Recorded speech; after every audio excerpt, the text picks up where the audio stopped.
Pangutana? Sunod pangutana mga igsoon. Daghang kay mga wali nga kanang usahay supakunong kayo. Bingo sila si Maria kuno ni larawan. Wa may kudak kayo sa una. Kano nagkudak man mo dagway ni Maria nga. Murag imagination lang nga muna pero wa may kudak, wa may maniniyo sa una. Ano nagkudak man mo daw ni Maria. Kana mo na tudlo dito niya ilang itudlo sa Biblia. Puro dili tinood. Kanang mingon lang Santo Papa, asa may Santo Papa sa Biblia? Nayabang na tudlo na sa bakakong magtutudlo.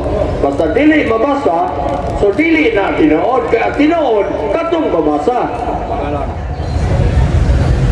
Tinood, walay kamera kanya to, pero nana may tigdidibuho. Na sa Exodus Kapitulo 3, na ay gitagaan sa Diyos o kaalam sa pagdibuho sa mga larawan sa tao, sa mga larawan sa hayop. Mana nga ang ganang mga kamera, pagkaram na, mga cellphone, pero kanyan to, na itigdidibuho nga gihayagan sa Diyos. O sa mga magsusulat sa Biblia, nahawad mo dibuho si San Lucas o sa kadoktor, iyang i-drawing ang naong ni Santa Maria o sa Batang Jesus. O mao ka ng picture ka nasa Vatican na gikopihan nila Michelangelo. O mao na ikipadala sa tibok kalibutan ng mga simbahan.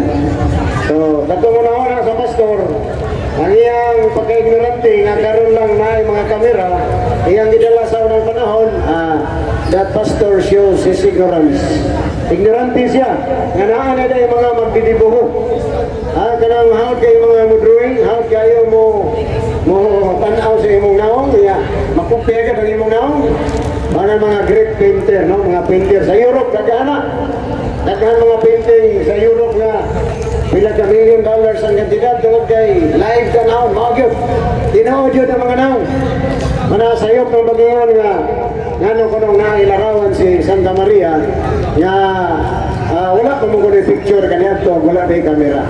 So, katong pastora, nagpakita siyang pagka-ignorante nga panahon pa dahil sa unang panahon, naanay mga magdidibuho nga mo dibuho sa ulat buhay sa tao. Ngayon nga, sayop ko nung kaya wala ko na yung Santo Papa sa Biblia. Ngayon, usara kapag butang-butang o pagkapamasangil, nga walay Santo Papa sa Biblia. Ang kulong Santo Papa, dili man natin Bisaya, Espanyol na. Ang Bisaya, Balaang Amahan. Santo Papa, Holy Father, Balaang Amahan. Santo Papa, Espanyol. Kunya, di rin nila pangitaon sa Biblia ang Bisaya. Tanawa ng ilan-ilan si Pastor. Pariharas purgatorio, ang pulong purgatorio, Espanyol. Tingnan na yung Pastor, huwag na kayo makikas, Bisaya ang Biblia purgatorio. Balik ko katoliko, magkakon-kator. Nga naman, kanang yung Biblia, kabalot ang Bisaya. Anong ipabasa man mo ng Espanyol ang pulong sa Bisaya ang Biblia. Maura ko na Santo Papa. Unsa may nagkasanto Papa ni San Pedro, ang pangalan ba dili, ang appointment gikan sa langit. Asa na sa Biblia? Isaias Kapitulo 22, versikulo 1, 22. Ingon, kadtong tagaan sa Diyos Amahan ug Yahweh, mahimo siyang amahan sa tanang kanasuran, ug mahimo siyang usa ka espirituhanon nga pangulo. Ang sa giingon sa Biblia, ang makadawat gikan sa Dios ug Yahweh, mahimo siyang amahan, mahimo siyang spiritual father.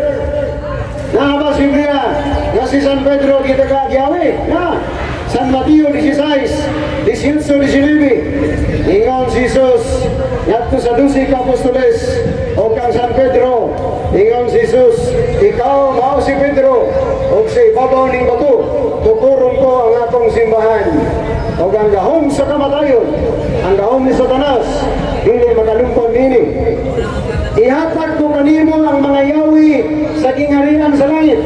Ang sa ikingon si Isaias 22, 21, 22, ang tagaan sa Diyos o Yahweh, na imong amahan sa atong dalag, spiritual father, holy father, usa, si San Pedro, na nakarawat o Yahweh gikan sa Diyos, na imong Santo Papa o pala ang amahan. Kay naa sa Biblia, may kabubutong sa amahan, nga makadawat siyang Yahweh, mahimong amahan o Santo Papa. Usa, bukbot ka ng diwali, ni pastor, ni ministro, kaya siya, no, na wala isang Papa sa Biblia. Mao nito ba sa lindot yung mga tanan.